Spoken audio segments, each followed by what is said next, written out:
بسم اللہ الرحمن الرحیم۔ السلام علیکم۔ حضرت جابر بن عبداللہ رضی اللہ عنہ سے روایت ہے کہ ایک مرتبہ ہم نبی کریم صلی اللہ علیہ وسلم کے ساتھ سفر کر رہے تھے۔ آرام کے غرض سے حضور صلی اللہ علیہ وسلم ایک کھجور کے سائے میں بیٹھے تو اچانک ایک کالا سانپ آپ صلی اللہ علیہ وسلم کے پاس پہنچ کر اپنا منہ آپ صلی اللہ علیہ وسلم کے کان کے قریب لے گیا۔ کچھ دیر بعد حضور صلی اللہ علیہ وسلم نے اس سانپ کے کان کے قریب اپنا منہ مبارک لے جا کر کچھ فرمایا۔ اس کے بعد وہ سانپ ایسے غائب ہوا جیسے اس کو زمین نگل گئی ہو۔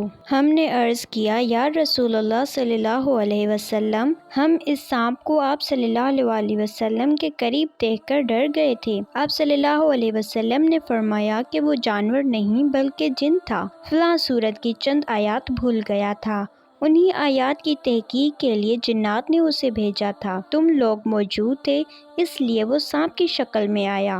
اس کے بعد حضور صلی اللہ علیہ وسلم ایک گاؤں میں پہنچے تو وہاں کے لوگوں نے عرض کیا، یا رسول اللہ صلی اللہ علیہ وسلم، اس گاؤں کی ایک خوبصورت عورت پر ایک جن عاشق ہو گیا ہے، اس نے اس سے اتنا پریشان کر رکھا ہے کہ وہ نہ کھاتی ہے نہ پیتی ہے، بس مرنے کے قریب ہے۔ حضرت جابر رضی اللہ عنہ فرماتے ہیں کہ اس عورت کو میں نے بھی دیکھا، وہ ایسی تھی جیسے چاند کا ٹکڑا۔ حضور صلی اللہ علیہ وسلم نے اس سے پکار کر فرمایا، جن، کیا تجھے معلوم ہے کہ میں اللہ کا رسول محمد صلی اللہ علیہ وسلم ہوں؟ تو اس عورت کو چھوڑ کر یہاں سے چلا جا۔ یہ سنتے ہی وہ عورت صحتیاب ہو گئی اور ہوش میں آنے پر اپنا منہ ہم سب سے چھپانے لگی۔ ملتے ہیں ایک دوسرے واقعے کے ساتھ، جب تک کے لیے اللہ حافظ۔